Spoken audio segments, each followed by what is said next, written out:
ಹರೇ ಶ್ರೀನಿವಾಸ. ಎಲ್ಲರಿಗೂ ನವರಾತ್ರಿ ಹಬ್ಬದ ಶುಭಾಶಯಗಳು.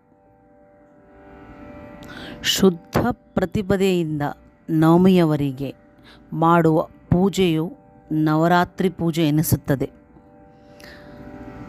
ಪ್ರತಿಪದ ಮನೆಯಲ್ಲಿ ಸಂಕಲ್ಪಪೂರ್ವಕವಾಗಿ ತುಪ್ಪದ ದೀಪ ಮತ್ತು ಎಣ್ಣೆ ದೀಪವನ್ನು ಹಚ್ಚಿ ನವಮಿಯವರೆಗೆ ಅಖಂಡವಾಗಿ ದೀಪ ಹಚ್ಚಿಡಬೇಕು. ಪ್ರತಿ ದಿವಸ ಸಾಯಂಕಾಲ ವೆಂಕಟೇಶ ಪಾರಿಜಾತ ಅಂದರೆ ವೆಂಕಟೇಶ ಕಲ್ಯಾಣ ಮತ್ತು ಹಾಡುಗಳನ್ನು ಹೇಳಬೇಕು.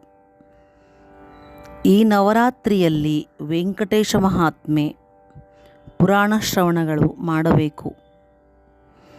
ಗಜಗೌರಿ ವ್ರತವನ್ನು ವಿಧಿಪೂರ್ವಕವಾಗಿ ಆಚರಿಸಬೇಕು.